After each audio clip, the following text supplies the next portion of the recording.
A very good evening and welcome to The Bottom Line, a wrap of some of your top business news stories of the day. My name is Nzinga Kunda, and as usual we begin with the number of the day.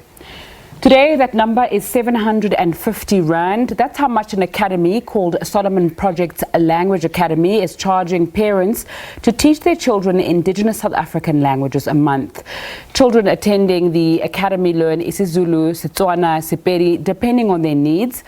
The academy was founded by Gomolemo Monye. A UNICEF study conducted in 21 countries shows that even if it costs slightly more in terms of implementation costs in teaching children in local languages, those costs, and I quote, are more than offset by the lower student attrition and dropout rates.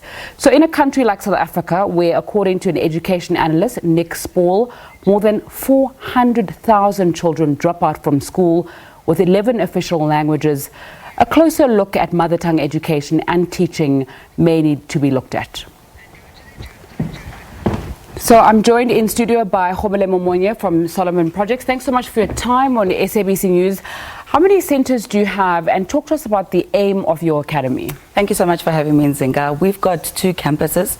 We've got one in Kempton Park and one in Midrand. We also now working in schools, where we're going to the schools and teaching children indigenous languages.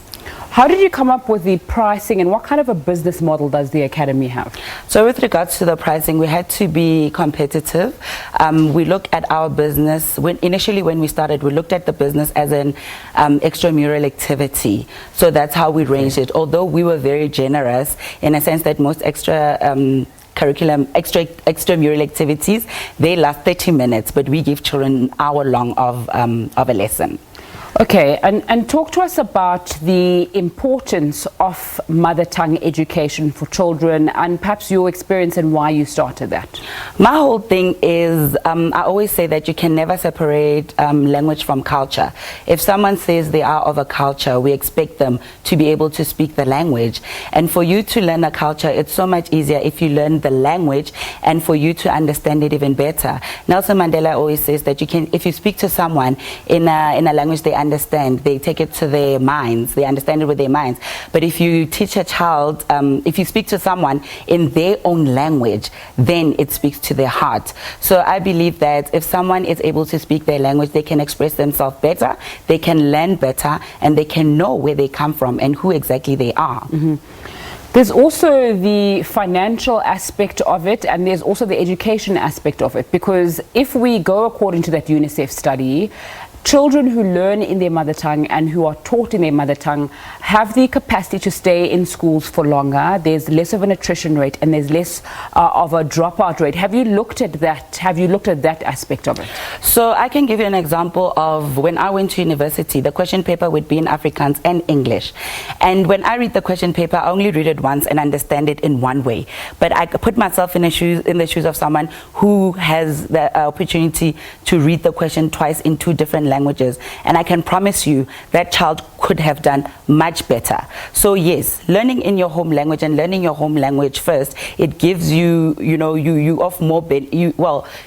gives you can do much better because it's a language that you can understand, a language that you're familiar with. Mm-hmm. So I think it's very important for children to know their home languages, because English you can pick it up anyway. You can pick it up in church, you can pick it up at the schools, at the malls, on TV, it's everywhere. So I would suggest that children learn their home languages, because English you are bound to pick it up anyway. It's universal, it's everywhere else. Mm-hmm. Where else your home languages, it's so diverse, they're different languages.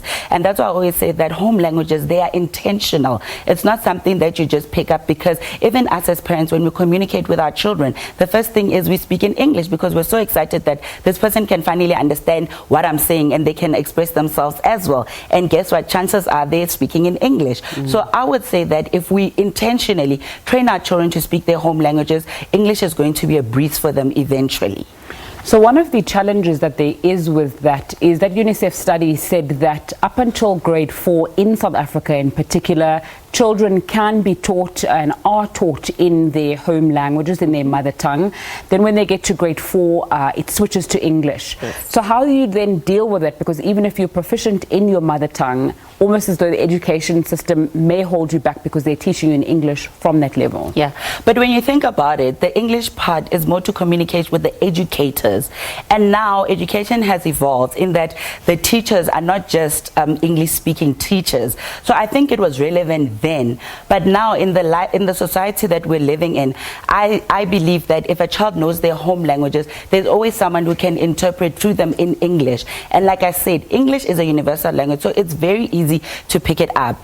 And you know, if you teach a child in their home language, they can relate better to what you're saying. It's familiar to them. And they always say, you know, if you've tasted it from the breast, then you own it. Yes. Talk to us about Solomon Projects and your intentions to work within schools and not have it so much as an extramural activity going forward. So within schools, we believe that it's going to have a bigger impact in that the children don't have to come on Saturdays. We are hoping that most schools will be willing to include it in the school fee so that it doesn't have to be an extramural activity. And in that, it will correct I did a bit of research, and currently the situation in schools, the teachers are finding it very difficult. The schools are finding it very difficult to source the correct people because the evaluation and the monitoring and controlling, it's very difficult. If the headmaster and most of the staff would be English speaking, it's very difficult for them to monitor and control the languages, the indigenous language, because they themselves do not understand it. So we want to come in and make that change, put in the structure and take the responsibility, because I mean, parents would complain that you're not teaching my children the correct Zulu, and then the principal would be like, but I don't know Zulu myself. So we want to take that responsibility, that if parents say you're not doing the right thing, then they can say, speak to SP Language Academy. They are providing that service. So it's going to alleviate a lot of stress from the schools with the current situation. You know, they don't need to source our teachers. They'll come to us. We'll provide them with their teachers, and hopefully most schools will be willing to incorporate it in their school fees. If not, they can always do it as an extramural activity, which is just going to be a transition. Gomolemo Monye from Solomon Projects Language Academy, thanks so much for your time discussing the business of education there. So in break